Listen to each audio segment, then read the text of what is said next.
Good day, everybody. This is Psychic Hunter David Williamson from Toronto, Canada. Just want to wish everyone a wonderful day. And as I said, this is number 2 of my beginning to podcast, which probably should have been happening a long time ago, but I hate the word should, would, and could. Always have. So they're starting now. One of the things I want to talk about is, of course, we're moving into that full moon in Capricorn I spoke about last week. Now, Saturn is home.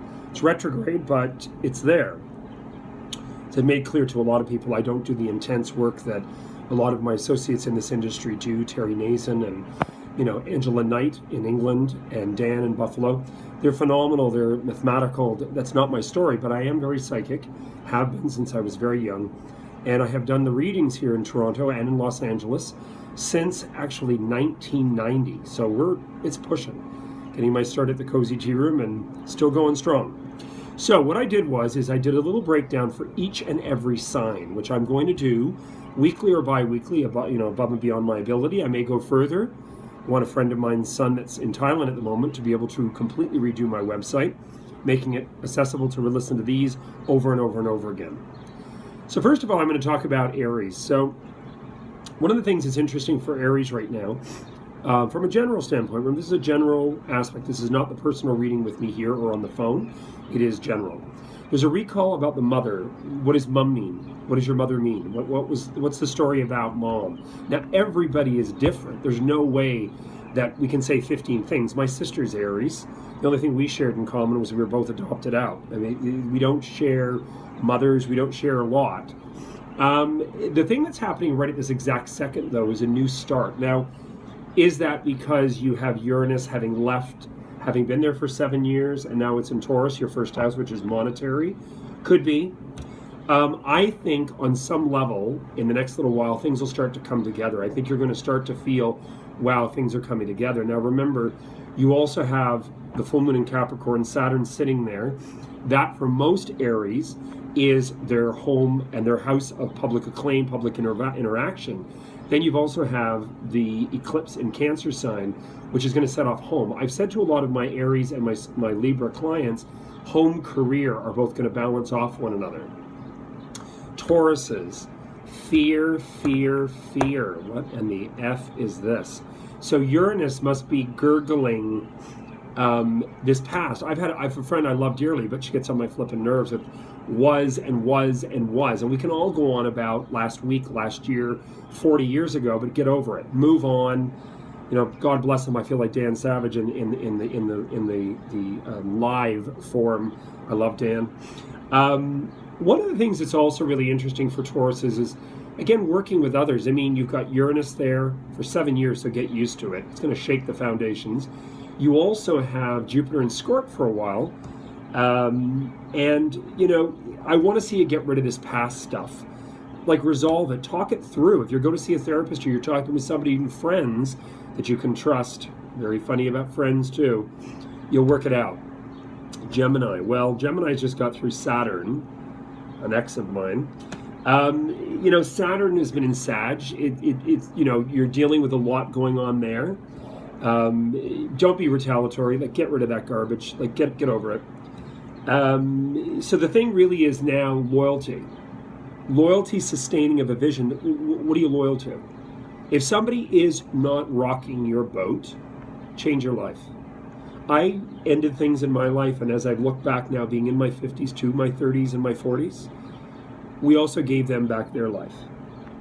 We're part of this huge conglomerate. We don't live in an independent life. We really don't. We don't work in, God forbid, those slaughterhouses to perform those horrid acts in order to feed us. We don't necessarily do this. Some of us do. Thank God my dad showed us that, because it taught me not to waste.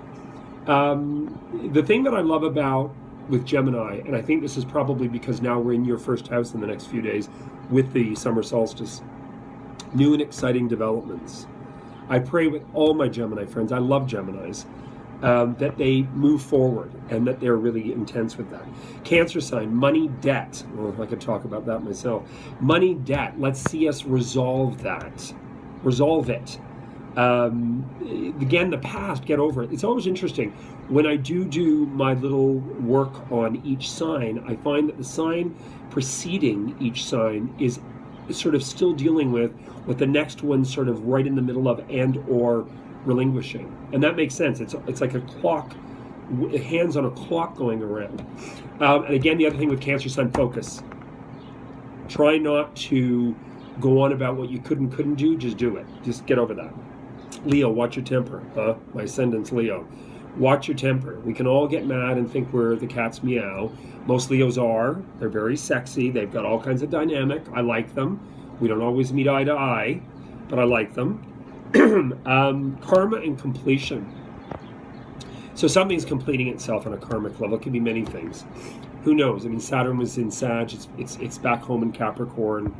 You know, we've got the ending of the eclipses in Aquarius and Leo in August. So what are you completing? Also sacrifice and being attentive to what you're sacrificing momentumly. Like in the moment, like what's going on here?